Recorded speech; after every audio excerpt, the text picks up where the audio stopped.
Bayangkan seorang Tan Malaka, kacamata tebal, jas lusuh bekas sembunyi dari intel kolonial, duduk di sudut penjara sambil memegang dua buku, Das Kapital Marx dan terjemahan Al-Quran. Dia garuk-garuk kepala, bingung sendiri, ini ayat kok bisa dipakai buat bikin rakyat nurut sama penjajah ya?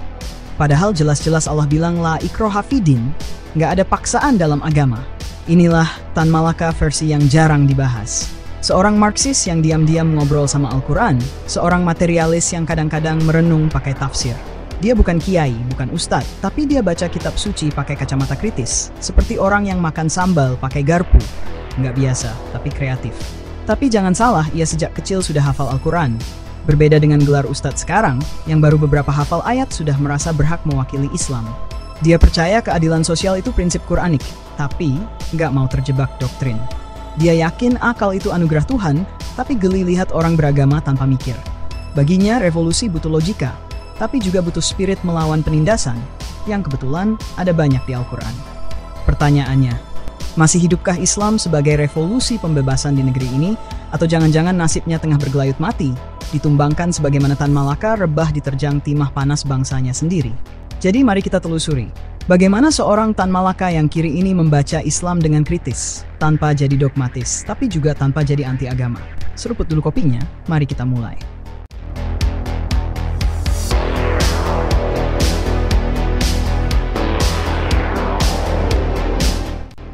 Pernah lihat orang baca Quran cuma buat dicium, dikasih bunga, lalu disimpan di lemari tinggi tanpa pernah dipahami? Nah, Tan Malaka pasti bakal geleng-geleng. Baginya, kitab suci bukan mantra sakti yang cuma bisa dipajang sebagai simbol identitas keislaman. Kitab suci baginya bukan bacaan yang dipertunjukkan untuk rapat-rapat kenegaraan, pernikahan atau kematian, tapi petunjuk praktis untuk mengguncang status quo. Bayangkan dia lagi duduk di tengah rapat gerilyawan sambil nunjukin ayat. Lihat, di surat Al-Hasr ayat 7 ini jelas, harta kekayaan nggak boleh muter di kalangan orang kaya aja. Ini perintah redistribusi kekayaan, bung. Bukan cuma zakat 2,5% terus selesai urusan. Teman-temannya yang Marxis mungkin bingung. Loh, kok bawa-bawa ayat? Tapi Tan cuma nyengir. Kalian pikir melawan penjajah cuma butuh teori Eropa? Rakyat kita hidup dalam tradisi Quran, kita pakai bahasanya mereka sendiri. Yang bikin Tan Malaka geram itu ketika melihat tuan tanah kolonial pamer mobil mewah, sementara petani kelaparan. Padahal Quran dengan tegas bilang, jangan kalian memakan harta orang lain dengan batil. Ini bukan cuma dosa agama, tapi kejahatan ekonomi, protesnya. Tapi dia juga nggak habis pikir sama kiai-kiai yang diam saja melihat ketimpangan, malah sibuk berdebat soal hukum memegang anjing atau aurat perempuan. Kalian ributin babi, tapi nggak ributin sistem yang membuat rakyat hidup seperti babi, sindirnya dalam hati. Uniknya, Tan Malaka nggak terjebak dalam debat klasik haram halal yang normatif.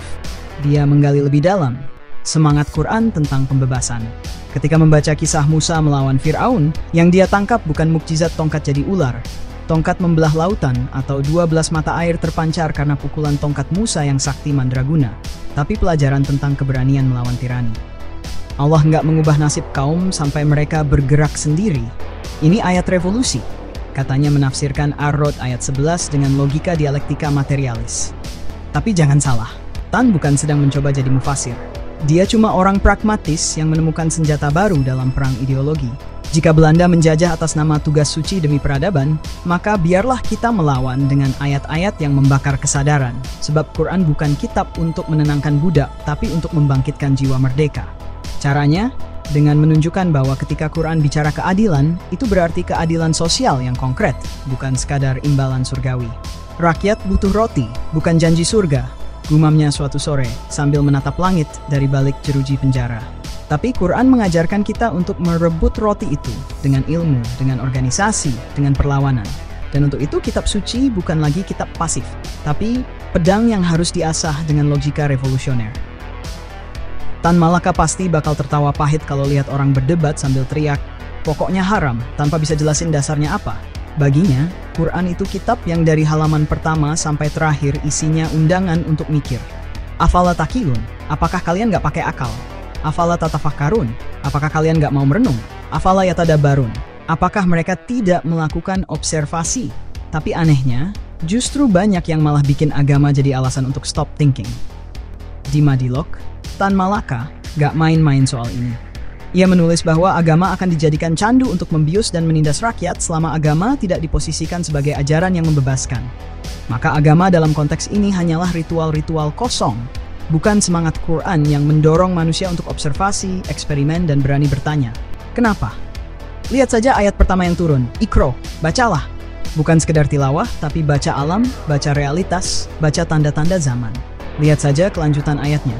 Bismi rabbikal ladzi khalaq, dengan menyebut nama Tuhanmu yang telah menciptakan.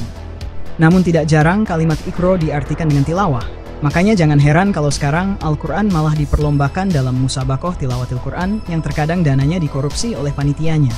Yang bikin dia geli, para ulama feodal zaman kolonial sibuk ngurusin hal-hal remeh-temeh. Boleh nggak sholat pakai sepatu, sementara Belanda lagi asik-asiknya ngeruk kekayaan negeri. Kalian ributin najis anjing, tapi diam saja melihat najisnya penjajahan, sindirannya pedas. Bagi Tan, ini pengkhianatan terhadap semangat Quran yang justru menantang manusia untuk membongkar sistem yang zalim, bukan cuma mengutak-atik hukum-hukum kecil. Tapi jangan dikira Tan Malaka anti ulama. Dia cuma muak pada pola pikir dogmatis yang nggak mau berubah. Lihatlah sejarah Islam dulu, Ibnu Sina Al-Khawarizmi. Mereka saintis karena berani mikir. Sekarang, banyak yang cuma bisa bilang kembali ke salaf tanpa ngerti konteks zaman. Puncak kekesalannya adalah ketika melihat pemikiran bebas dicap bid'ah atau liberal. Quran sendiri kan bilang la ikroha fiddin, tapi kok sekarang malah pada sok jadi polisi akidah. Di sel penjara sambil menatap langit malam, dia mungkin bergumam, Tuhan kasih kita akal bukan buat dikubur, tapi buat menggali kebenaran. Kalau agama cuma jadi alasan untuk berhenti berpikir, apa bedanya dengan berhala zaman jahiliyah? Dan begitulah, bagi Tan Malaka, berpikir itu sendiri adalah ibadah. Bahkan mungkin ibadah yang paling suci. Karena hanya dengan akal yang merdeka, manusia bisa benar-benar mengenal Tuhannya, bukan sekedar mengikuti apa kata orang lain. Kalau Tuhan mau kita jadi robot, ngapain dikasih akal? Bagi sebagian kelompok yang merasa dirinya sebagai penjaga Tuhan, sebaiknya coba kembali membaca surat Yasin ayat 75. Bukankah dalam ayat tersebut dijelaskan bahwa Tuhan yang memiliki penjaga adalah Tuhan palsu?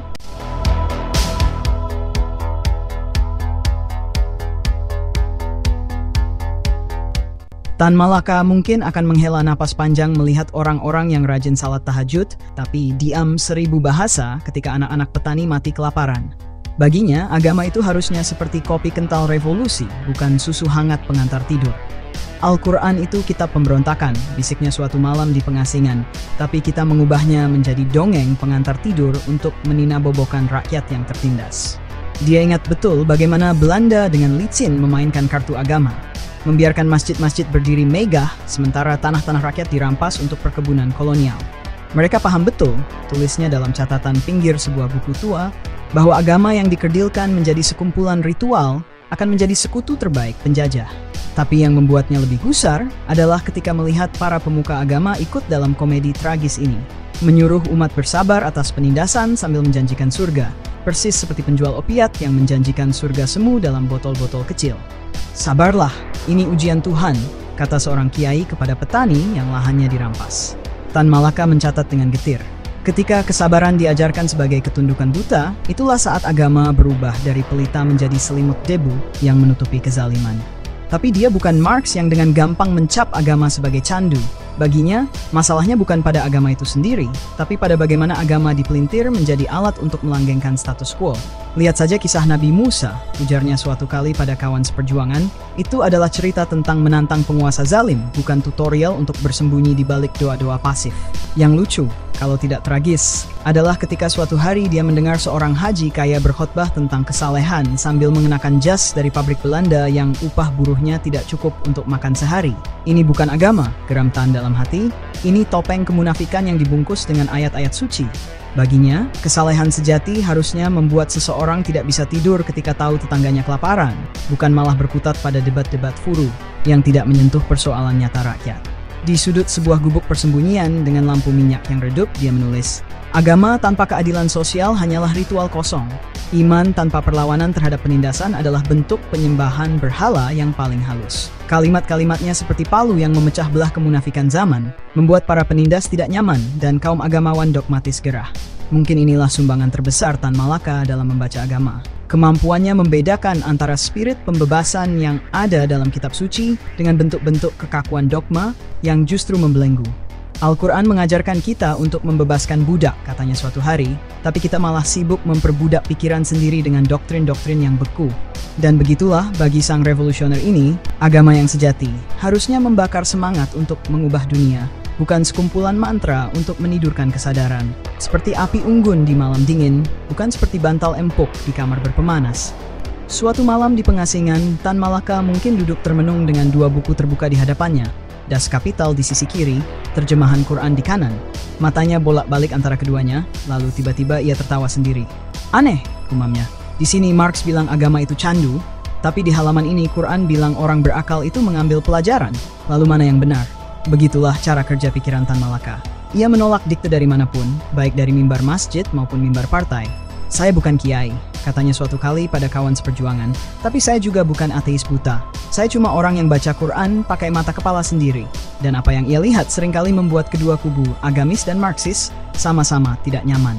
Ia tertarik pada ayat-ayat Quran yang jarang dikutip di khutbah Jumat, tentang bagaimana Nabi Syuaib melawan praktik monopoli perdagangan, atau bagaimana Nabi Musa mengorganisir kaum tertindas melawan Fir'aun. Ini kan manual revolusi yang sudah 1400 tahun umurnya, serunya antusias. Tapi ia juga tak segan mengkritik tafsir-tafsir ulama yang menurutnya mengkhianati semangat asli kitab suci. Mereka ributin hukum air liur anjing, tapi diam saja ketika air mata rakyat tumpah oleh penjajahan. Itu namanya pilih-pilih ayat. Yang unik dari Tan Malaka adalah keberaniannya meracik ide-ide yang di zamannya dianggap tidak bisa dicampur. Materialisme dialektik dengan semangat tauhid, logika ilmiah dengan pesan-pesan profetik. Tuhan menciptakan hukum alam sekaligus memberi kita akal untuk memahaminya, tulisnya suatu ketika. Berarti ilmu pengetahuan itu sendiri adalah jalan untuk lebih dekat padanya. Pernyataan yang bisa membuat kaum agamawan tradisional mengernyit, dan kaum Marxis ortodoks geleng-geleng kepala. Tapi justru disitulah letak jeniusnya. Dengan gaya khas seorang otodidak yang tidak terikat pada disiplin ilmu manapun, ia melompati tembok-tembok sektarian. Saya tidak perlu jadi ahli tafsir untuk tahu bahwa keadilan sosial itu perintah Quran, katanya dengan pedas. Cuma orang bodoh yang butuh gelar profesor untuk mengerti bahwa menindas rakyat itu zalim. Di akhir hayatnya, mungkin Tan Malaka menyadari bahwa ia telah menjadi semacam penyair tafsir yang aneh. Tidak sepenuhnya Marxis, tidak sepenuhnya agamis, tapi dengan setia pada satu hal, semangat pembebasan. Seperti katanya sendiri, kitab suci itu cermin. Ia hanya berguna jika bisa membantu kita melihat realitas lebih jelas, bukan untuk mengagumi bayangan kita sendiri. Dan dengan cara itulah, dengan kepala dingin tapi hati membara, ia membaca Quran, bukan sebagai kumpulan mantra, tapi sebagai peta perlawanan. Maka jangan heran jika sampai hari ini, baik kaum agamis maupun sekuler sama-sama kesulitan mengklaim Tan Malaka sepenuhnya. Ia seperti angin yang lewat di sela-sela jendela tertutup dogma, membisikkan pertanyaan yang menggelisahkan. Kalau bukan dengan akal, lalu dengan apa lagi kita seharusnya membaca firman Tuhan?